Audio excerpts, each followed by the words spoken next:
RIMS के junior resident doctor Madan Kumar के पिता जब रांची आए और अपने बेटे को ऐसी हालत में देखा तो उनके थरथराई ओठों से सबसे पहली आवाज जो निकली वो ये थी, निर्जीव ईंटों को सीमेंट गारे से जोड़ न जाने कितने लोगों के घर बनाए, आज मेरा ही घर उजड़ गया है। जिस बेटे को उम्मीदों और हंसते चेहरे के साथ रांची भेजा था, आज उसे चुपचाप ले जा रहा हूं।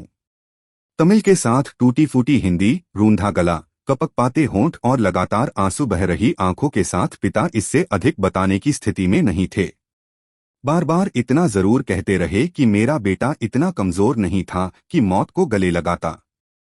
इधर रिम्स में सभी स्टूडेंट और डॉक्टरों ने मदन को श्रद्धांजलि देने और आरोपी की गिरफ्तारी के लिए रिम्स कैंपस में ही कैंडल मार्च निकाला। जाहिर है कि रिम्स के एफएमटी विभाग के second year student junior resident doctor Madan Kumar की गुरुवार सुबह संदेहास्पद स्थिति में जलता हुआ शव हॉस्टल के पीछे मिला था। क्या यह हत्या है? इस बिंदु पर पुलिस गंभीरता से जांच कर रही है, पर उनके पिता इस घटना को अपने बेटे के बुजदिली मानने को तैयार नहीं हैं। डॉक्टर मदन कुमार के पिता माथियालगन ने अपना दर्द बयां किया। कहा कि मैं तमिलनाडु में राजमिस्त्री का काम करता हूं। शुरू से ही घर की आर्थिक स्थिति ऐसी नहीं थी कि बेटे को डॉक्टर बनाने की सोचूं। बेटा बचपन से ही पढ़ाई में अव्वल था, हर एग्जाम में इतने अच्छे नंबर आते थे कि पड़ोसी भी अक्सर कहते थे, आपका बेटा नाम रोशन करेगा।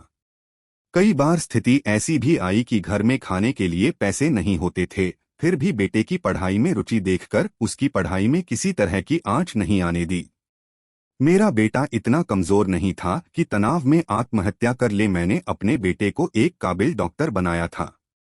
पढ़ाई में अव्वल रहने वाले बेटे की अच्छी परवरिश की थी। वह किसी से ऊंची आवाज में बात भी नहीं करता था। किससे दुश्मनी थी नहीं मालूम, लेकिन मेरा बेटा इतना कमजोर नहीं था कि तनाव में आकर मौत को गले लगा ले। हाँ, उसकी माँ बीमार रहती है, माँ को लेकर चिंतित जरूर था। मेरे बेटे को नीट काउंसलिंग से जब रांची में पीजी की सीट मिली, उसकी खुशी देखते बन रही थी। खुशी खुशी वह रांची रिम्स में पढ़ने आया था। फोन पर बातचीत में भी अक्सर रांची और यहाँ के मौसम की बात करता था। बेटा इस तरह हमें छोड़कर चला जाएगा, ये कभी नहीं सोचा था।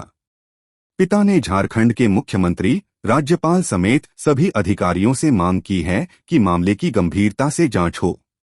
बेटे ने खुदकुशी तो नहीं की है, उसकी मौत के पीछे जो लोग भी हैं वे सामने आने चाहिए। जिस बेरहमी से बेटे को जिंदा आग में झोंक दिया, जो भी इसके पीछे है उस पर भी ऐसी ही कार्रवाई होनी चाहिए। गार्जियन है वो आए हैं इस दुख की घड़ी में। रिम्स प्रबंधक उनके परिवार के साथ है और रिम्स प्रबंधन ने अपनी तरफ से भी अनुरोध किया है कि इस घटना की उच्च स्तरीय जांच की जाए, जिससे कि पता चल सके कि किस परिस्थिति में उनकी मौत हुई है। सर, सीसीटीवी को लेकर कई सवाल खड़े किए जा रहे हैं। रिम्स प्रबंधन कह रहा है कि कई ये जारी है, ये कब तक पूरा होगा और कहाँ तक काम चल रहा है? हम लोगों ने 1100 सीसीटीवी लगाने का प्रपोजल दिए हुए हैं, प्रक्रिया में उलझा हुआ है। जैसे ही प्रक्रिया शुरू हो जाएगी हम लोग इसको लगा देंगे। मीनवाइल हम लोग हर एक हॉस्टल में इमरजेंसी बेसिस पर सीसीटीवी